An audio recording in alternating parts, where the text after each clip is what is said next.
At yun mga Caps, ayan, tayo napasyal sa syudad at eto, tayo tatawid. Kailangan tayo sumunod sa patakaran. Kung hindi, naku po, mahuhuli kayo dyan. Oo, jaywalking yan. Medyo malaki-laki din ang penalty dyan. Dito tayo sa may CBD actually. At makikita nyo, mga tao talaga naghihintay bago mag-green ang ilaw. At ito ay naimbitahan po tayo dito sa syudad kasama ating mga kababayan mag-dinner. Siyempre, para matikpan din natin ang pinagmamalaking western restaurant daw dito sa syudad. Actually, dito sa may CBD o tinatawag na Central Business District, kung saan makikita nandito yung mga naglalakihang buildings. At itong distrito na to ay talagang superb. Sa ngayon, may nakasabay akong check. Kaya tinatanong niya ako saan ako pupunta. At nakita niya kasi yung ating camera. At yun nga, sabi ko may dinner kami ng mga kababayan ko. So nakisabay naman siya at yun nga, sabi niya magandang restaurant ang pupuntahan niyo. Siguro nakapunta na siya doon. At yun na, medyo okay naman siyang kausap, nakaka-English, so hindi ako nahirapan mag-check sa kanya. Ayan, so pinas forward ko na pala guys kasi medyo malayo na. Talagang magugutom talaga ako.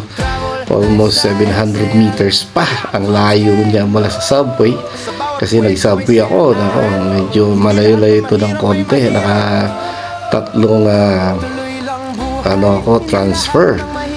At ito kagandahan lang dito sa mga subway nila or bus, iisa lang yung pamasahe. Malapit pa malayo, iisa lang. Pero lang yung one stop ka lang, ganon. Ilang istasyon at medyo mura ng konti. Pero napakamura pa rin. Sulit ang biyahe kahit ilang transfer ka. May maghapon ka na dyan. Sakay-sakay sa subway, palipat-lipat ka na, okay, pabalik-balik ka, di ba? At yan pala yung corn na building na tinatawag dito. Kita nyo, punong-puno ng ilaw. Yan, isa sa mga, actually bago pa lang yan, pero grabe, yan ang corn building na tinatawag. At nandyan yung Marriott Hotel, mga mamahaling restaurants dyan sa loob na yan. Pakita nyo parang maliit lang yan, pero pagdating nyo dyan sa harap niyan, naku, napakalaking at napakataas.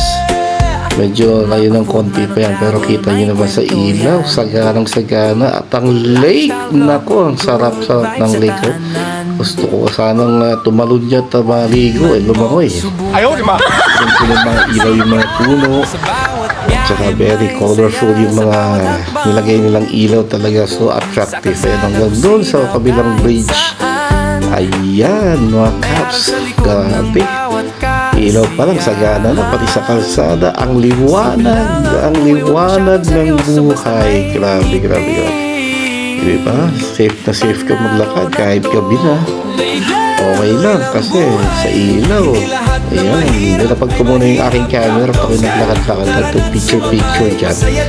Ayan, syempre may konting pa-selfie para may remember. Ayan, kita nyo naman.